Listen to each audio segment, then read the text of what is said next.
le 23 mars 2006 restera toujours une date qu'Inès de la Pressange n'oubliera jamais. Pour cause, c'est lors de cette journée que l'ancienne mannequin avait appris la mort de son premier époux, Luigi D'Urso. Un homme d'affaires italien qu'elle avait épousé en 1990 et avec qui elle a accueilli 2 filles, Naïne et Violette. Pour rappel, le père de famille, qui avait seulement 55 ans à l'époque, avait été retrouvé mort dans son appartement parisien. En ce qui concerne les causes de son décès, il a été indiqué à l'époque que Luigi D'Urso s'est éteint des suites d'une crise cardiaque survenue ce jour-là. Aucune autre information n'a ensuite été dévoilée sur le sujet. Pourtant, dans son ouvrage intitulé Même le bruit de la nuit a changé, paru le 22 mars dernier aux éditions Flammarion, Violette D'Urso a fait d'amples révélations sur son père, grâce à une enquête poussée. Elle y révèle notamment que l'homme d'affaires avait une forte dépendance pour les drogues mais aussi pour l'alcool.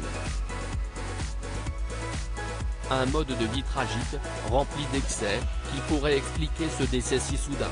Supérieure à Inès de la Pressange, sa fille Naïne D'Urso lui ressemble comme 2 gouttes d'eau.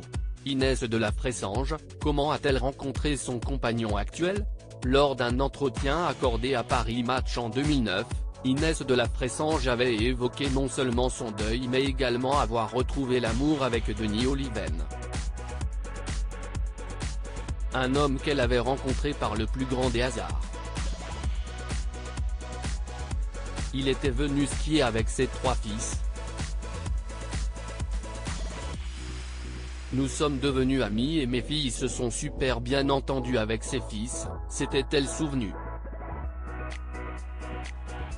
Pourtant, alors qu'elle était encore endeuillée, cette dernière a cependant vu en cet homme tout ce dont elle rêvait.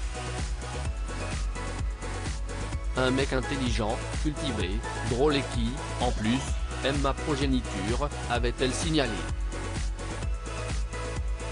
J'ai eu la chance que nos chemins se croisent.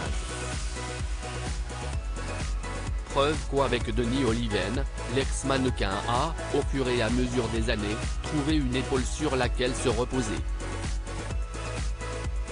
Crédit photo, un doc direct.